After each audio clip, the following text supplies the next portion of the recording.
Fala, meus amigos, estamos começando aqui mais um vídeo do canal e hoje vamos falar sobre a questão da utopia, né? O tema é esse: ainda é possível alguma utopia? O que a literatura pode nos ensinar sobre o futuro, né? E é interessante porque essa ideia, né, de utopia é uma das poucas ideias que historicamente a literatura constrói primeiro e depois ela é apropriada pela filosofia, pelas ciências humanas, pelo debate social de maneira mais ampla, pela política também, né?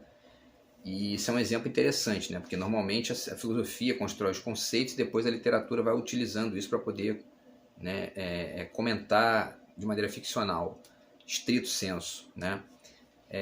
No caso da utopia foi o contrário, né? A utopia, na verdade, nasce nesse livrinho aqui do Thomas Moros, tá aqui a utopia, que foi escrito no início do século XVI, né? E é interessante, rapidamente falando sobre isso, né? Porque a leitura desse livro é muito interessante, porque você percebe a ambivalência desse tipo de ideia, né? Que é a ideia da existência de um lugar perfeito que seria, né, uma espécie de horizonte definitivo ali dos grupos humanos ou de um grupo específico, né, que seria o escolhido, enfim. E por que ambivalência? Porque quando você vai lendo o livro do Thomas Moros, você entra em contato tanto com ideias interessantes, que eram emancipadoras para a época, né? Por exemplo, ele fala da questão das 6 horas de trabalho diárias, né? Na página 60, né? Ele fala sobre isso. Mas ao mesmo tempo diz que todo mundo tinha que dormir 8 horas da noite, que as pessoas iam utilizar uniformes, né? Que os homens utilizariam um tipo de roupa sempre igual, e as mulheres também, né? Quer dizer, e um outro trecho interessante aqui que demonstra essa contradição, né? Que mescla uma postura emancipatória ao mesmo tempo em outro nível conservadora demais. Na 69 ele diz assim, né, que não existem tabernas, nem cervejarias, nem bordéis que favoreçam o vício e a libertinagem, né? Quer dizer, é uma postura bem moralista ali do Thomas Moros, mesclada com algumas outras posições mais emancipatórias, né? Isso é bem característico da ideia de utopia. E é interessante, né, frisar também, a gente pega a importância do Thomas Moros é nuclear nessa discussão. A gente pega, por exemplo, o dicionário do Geraldo de Moura, de radicais gregos e latinos, que eu já mostrei para vocês várias vezes aqui, né? E a gente vai pesquisar no verbete e está justamente assim, né? Utopia, né, que vem do grego, não mais lugar, em lugar algum. O país imaginado por Thomas Moros, de suma felicidade, é o título do seu livro, aqui na página 766, tá? Então, quer dizer, ele é citado nominalmente nos livros de etimologia, como o criador da ideia, né? Agora, é interessante que esses projetos, né, eles rapidamente se percebe que eles têm um caráter problemático, né? E isso vai ficando cada vez mais claro, especialmente no século XX, né? Por quê? Porque, obviamente, que o projeto de uma sociedade perfeita, onde acabassem completamente os problemas e as contradições do ser humano, soa completamente impossível, né? Ao mesmo tempo, esse impossível é algo que, de certa forma, vai movendo a gente, né? A gente vai ver esses dois lados da moeda aqui, mas a questão é que esse lado de um certo fracasso de qualquer projeto finalista, né, para a espécie humana, ele é um sentido que vai ganhando grande peso, né, no significado da palavra mesmo, né? A gente pega, por exemplo, o dicionário Aurélio, e está ali o sentido da palavra utopia no dicionário Aurélio que eu tenho aqui, que é do ano 2000, projeto irrealizável, quimera. Então, quer dizer, a palavra utopia significa alguma coisa que não dá para fazer, né? E o dicionário de sinônimos, que é esse aqui também, que eu mostro sempre para vocês, o dicionário antigo que eu tenho aqui, mas muito bom, né? Os sentidos que tem aqui para a palavra são os seguintes. Está aqui na página...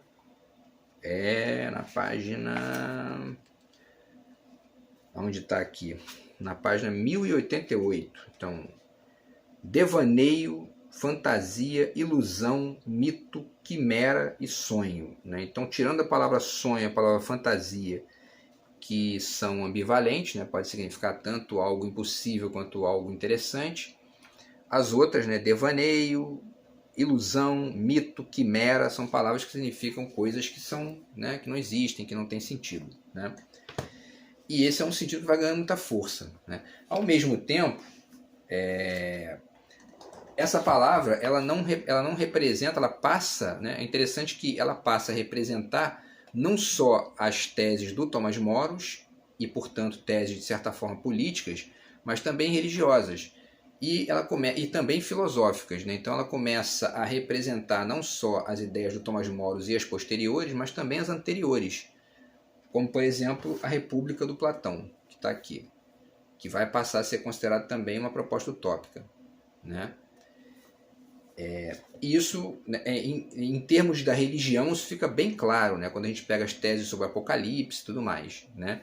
Tem aqui, inclusive, um livro muito interessante para refletir isso, é um livro de filosofia, né, mas com uma narrativa metafórica interessantíssima, é do Émile Cioran, que está aqui, né, o História e Utopia.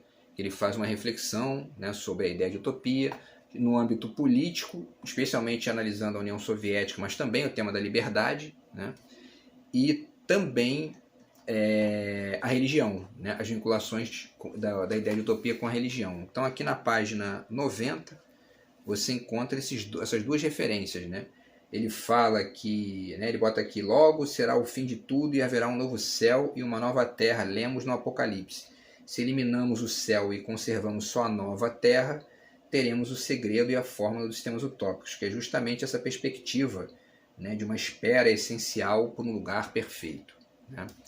Por outro lado, ele cita também, e a gente vai voltar a isso aqui no vídeo daqui a pouco, uma frase muito interessante que diz assim: só agimos sob a fascinação do impossível. Isso significa que uma sociedade incapaz de gerar uma utopia e de consagrar-se a ela está ameaçada de esclerose e de ruína, né? É interessante, inclusive, pensar que essa ideia de ruína é uma ideia muito característica da modernidade, né? E ela demonstra, de certa forma, uma ambivalência radical, né, dessa discussão da utopia. Mas em relação a essa questão das vinculações da utopia com a religião, vocês têm aqui duas referências bacanas que vocês podem acessar. Esse livro aqui chamado Cosmos, Caos e o Mundo que Virá, as origens das crenças no Apocalipse, do Norman Cohn, que é um historiador da religião.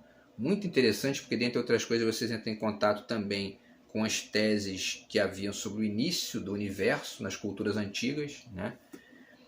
E as teorias apocalípticas, quer dizer, o que vai acontecer quando acabar tudo, né? Aquela coisa da terra prometida, né? O paraíso que vai, né, advir, né, das crises ali do finalismo da espécie humana e tudo mais. E isso é muito interessante porque isso é o caráter utópico da religião nesse sentido de ilusão, de mito, ao mesmo tempo de projeto também, né? Em certa medida. E um outro livro, esse eu não li ainda, mas vale citar aqui também, né, que é o do meu xará aqui, o Marcelo Gleiser, que é O Fim da Terra e do Céu, o Apocalipse na Ciência e na Religião. Tá? É um livro muito interessante no qual ele também vai discutir essas questões, né, especialmente da ideia de Apocalipse. Tá? E a ciência, ela também, de certa forma, tem um caráter utópico, porque ela já está nessa outra seara do impossível como projeto, né, como essa coisa que move, né, o ser humano. A gente já foi, inclusive, para o espaço, né? E, quer dizer, imagina, né? Há 1000 anos atrás, isso jamais seria concebível, que dirá, né, o que a gente tem hoje aí. Então, um livro interessante para poder pensar essa questão em relação à ciência é o Mundos Imaginados, do Freeman Dyson, que ele fala muito sobre isso, sobre esse caráter utópico da ciência, né? Ele não vai usar essa palavra utopia exatamente aqui, mas é isso que ele está falando, né? Essa fascinação pelo impossível que vai movendo a ciência a caminhar. Tá?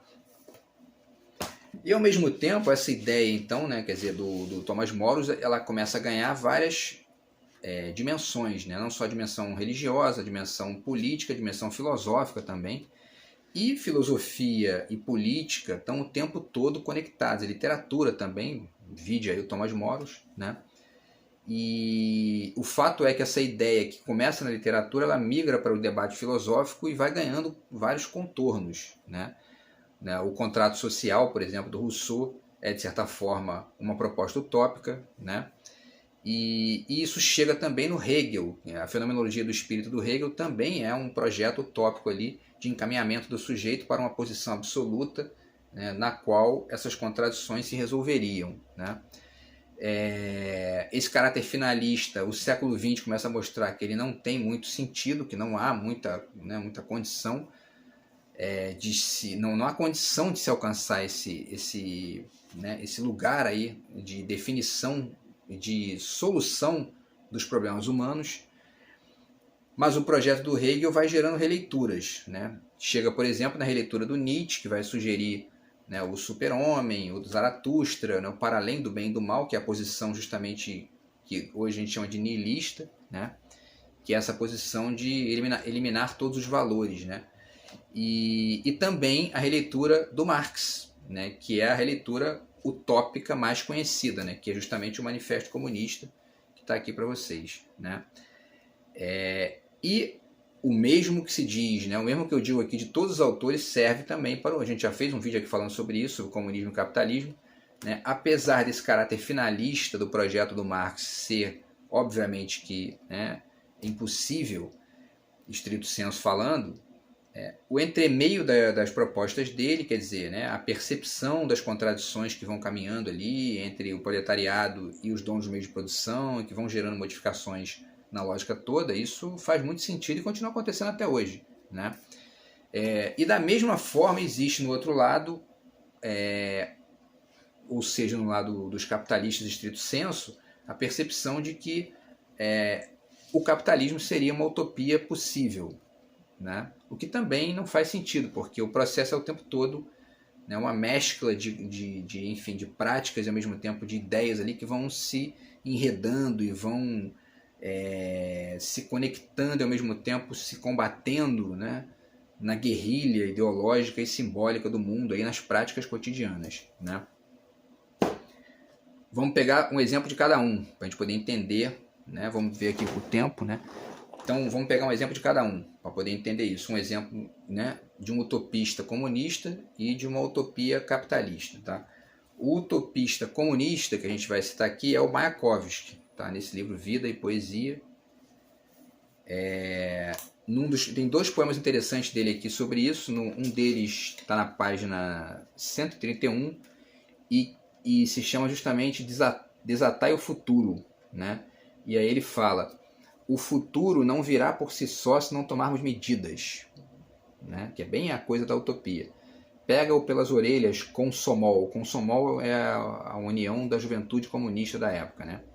E aí pega-o pela cauda, pioneiro, tudo mais. Ele continua, né? E aí depois ele fala, né, que não se atingiu ainda o talhe da poderosa vida do porvir.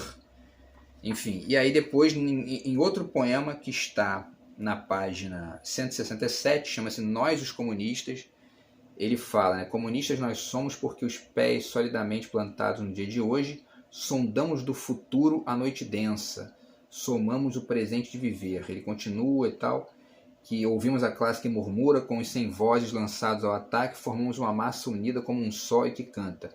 Essa ideia de uma massa unida como um só é justamente a utopia comunista, né? A utopia comunista no seu sentido tautológico, né?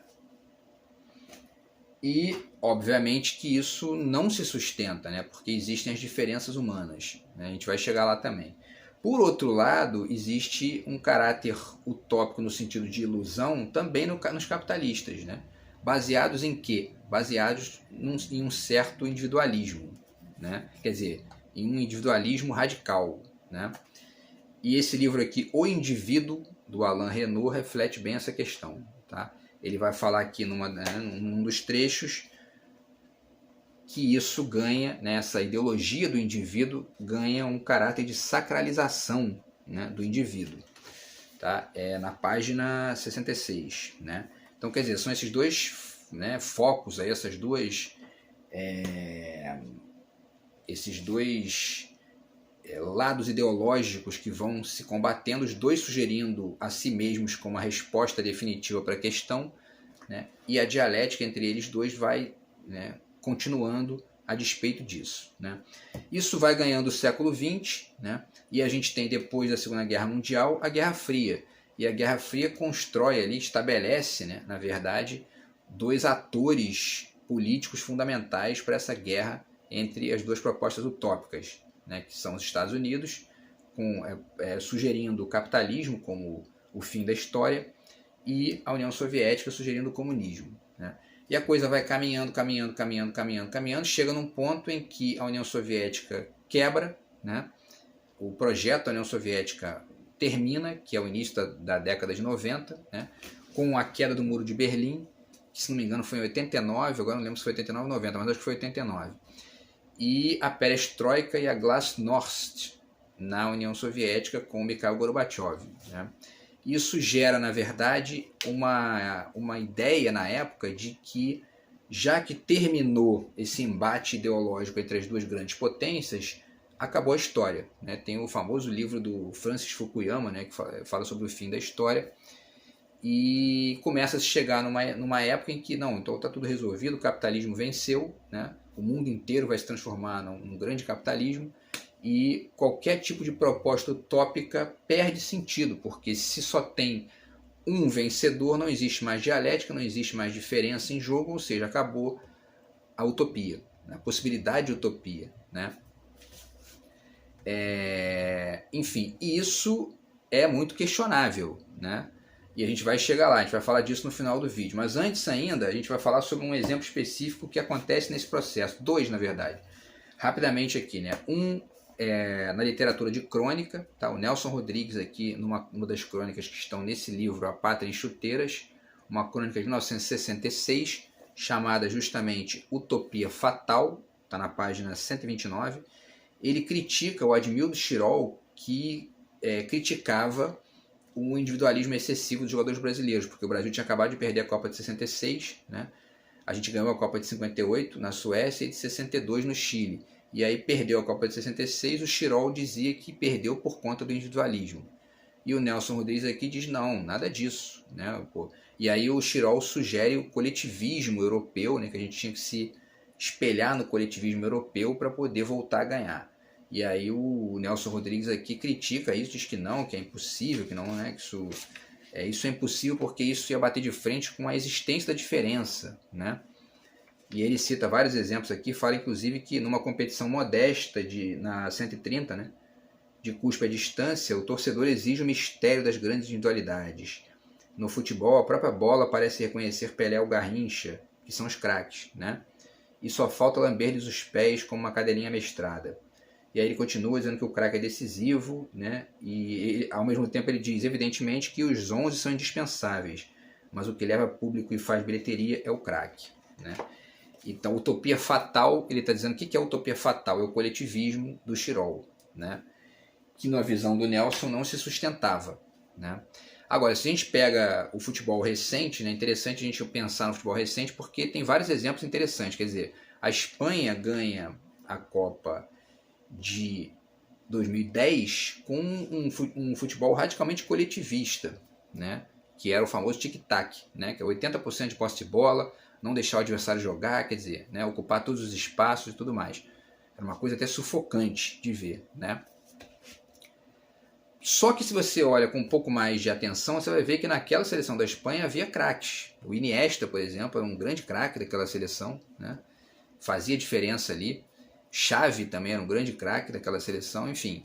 Então isso estava mesclado, né? É como o Nelson também diz ali, de certa forma, que os 11 são fundamentais, mas que o craque ele é uma figura ímpar ali, né? Que resolve o jogo e tal. O craque sozinho não faz verão, né? A não ser que seja um Garrincha da vida, então, um Pelé, né? Um Maradona e tal, mas ele é uma figura que é muito importante nesse contexto. Quer dizer, existe uma dialética o tempo todo aí entre a individualidade e o coletivismo, né?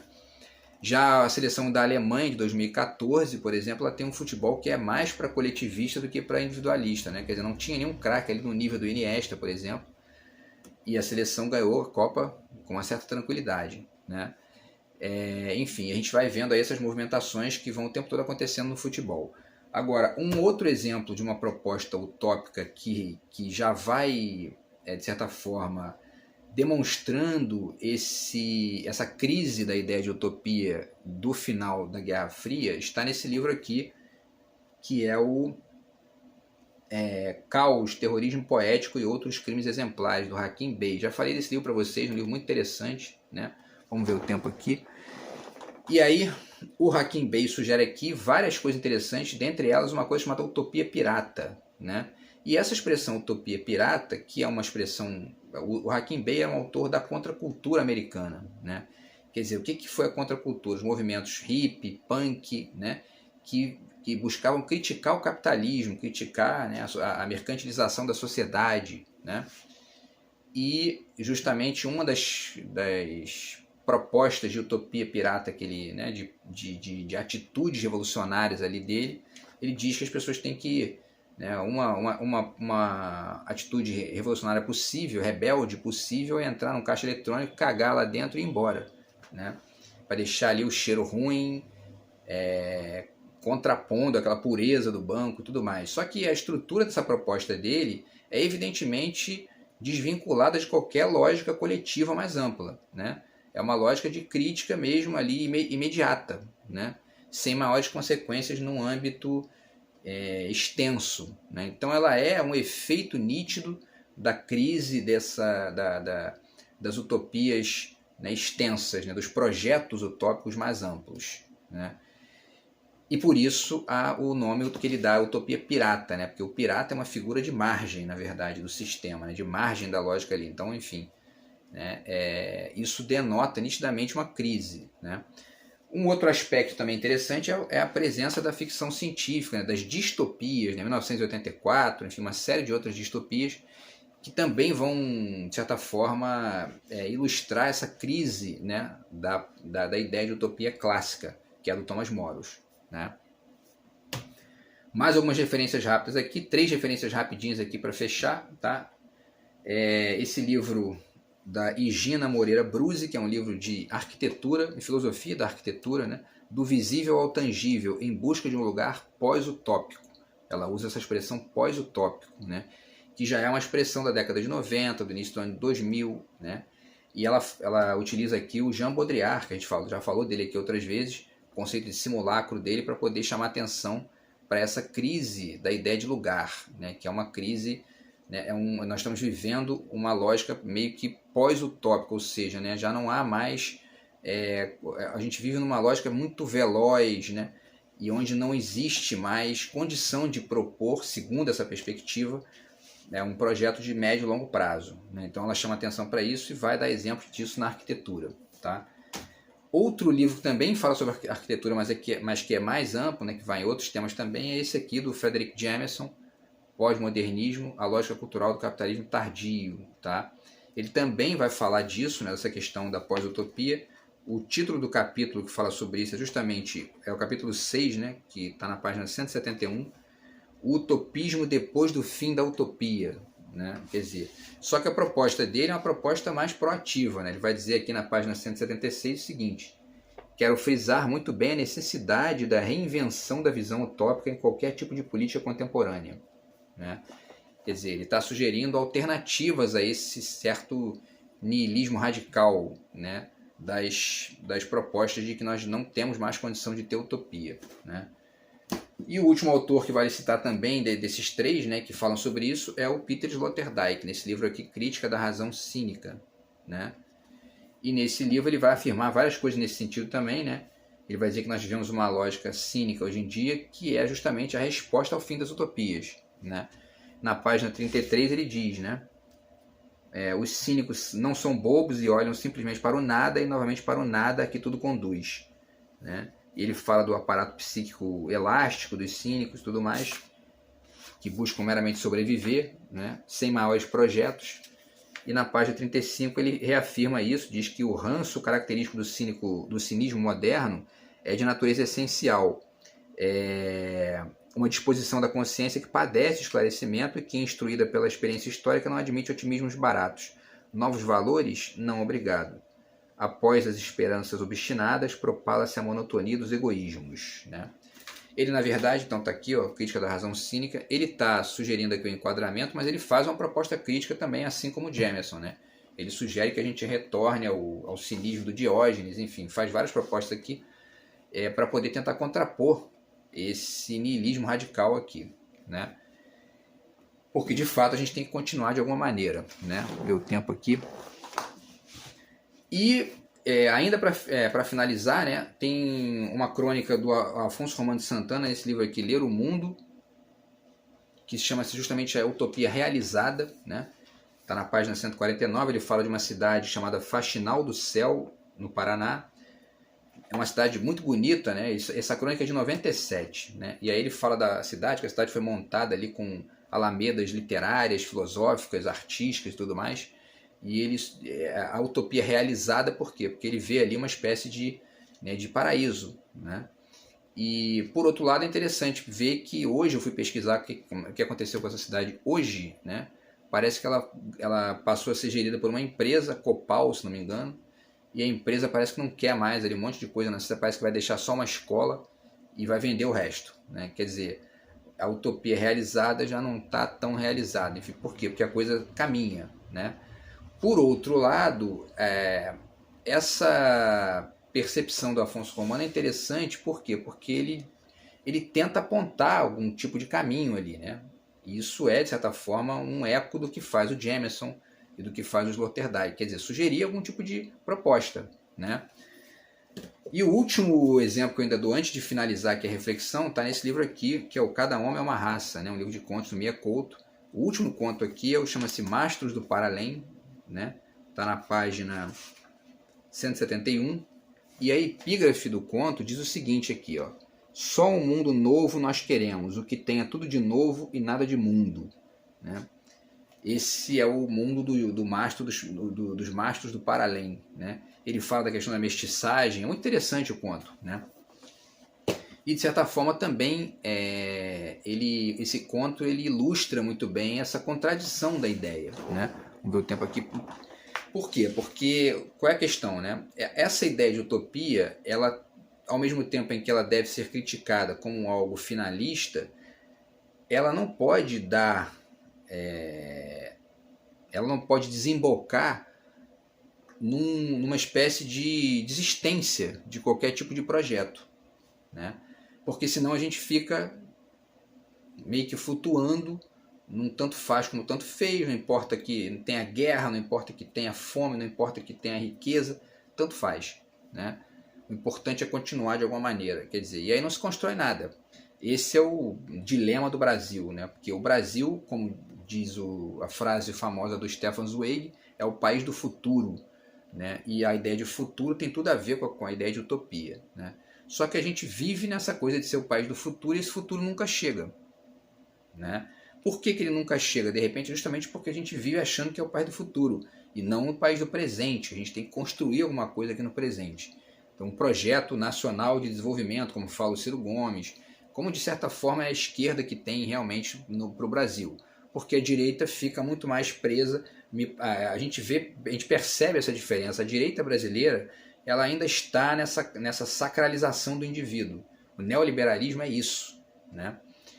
Já a esquerda parece que ela já se apropriou de outras questões, por exemplo, né, a questão da Europa, da social-democracia europeia, que tenta fazer uma mescla entre essas duas coisas, né? Os europeus parece que já entenderam que era só nem indivíduo demais, nem coletivo demais, os dois mesclados e conectados, né? E aí eles criam um sistema lá que tem um Estado atuante, que regula certas questões da economia, ao mesmo tempo estimula, né, também infraestrutura, e tem saúde gratuita, educação gratuita. A Inglaterra é um exemplo disso, né, que é o berço da Revolução Industrial, mas tem saúde gratuita para todo mundo. Então, quer dizer, enquanto que os Estados Unidos, por exemplo, ainda estão muito presos nessa ideologia do indivíduo, que na verdade é muito mais, tem muito de cinismo também, porque eles vendem isso para o resto do mundo, mas eles mesmos não fazem totalmente, né? Que protege a sua agricultura com subsídio e tudo mais, né? E a gente, então, precisa fazer essa síntese, né, entre capitalismo e comunismo para poder gerar algum tipo de projeto utópico no sentido amplo, que dê conta tanto dessa ideia de movimento, que é a base da utopia, né, como não lugar, quer dizer, a gente está o tempo todo tentando melhorar, mas que também não cai no niilismo do escapismo, né? De ficar flutuando sem nenhum tipo de projeto a médio e longo prazo. Esse é um exemplo ligado à política, né? A gente poderia dar outros exemplos aqui, porque a arte já funciona de uma outra forma, né? E já a literatura, a poesia, ela já funciona de uma forma um pouco mais radical. Essa ideia do não lugar, ela é mais veemente na poesia e na literatura, o que é legítimo também, e a gente tem que ir vendo como é que vai funcionando essa dialética toda aí, né? Enfim, essa troca de experiências entre a arte, a política e a filosofia. Beleza, pessoal? Então, é isso. Espero que vocês tenham gostado do vídeo aí, né? Então, é possível alguma utopia, né? É possível, e a literatura ensina a gente isso muito, né? Tá aqui o Mia Couto, o Thomas Moros e o Cioran também, a filosofia, para ajudar a gente a tentar construir alguma coisa que faça o Brasil ir para frente, né? Então a gente se vê no próximo vídeo, espero vocês lá. Se você gostou, curta aqui, compartilhe com os amigos e a gente se fala no próximo, beleza? Grande abraço, até a próxima e valeu!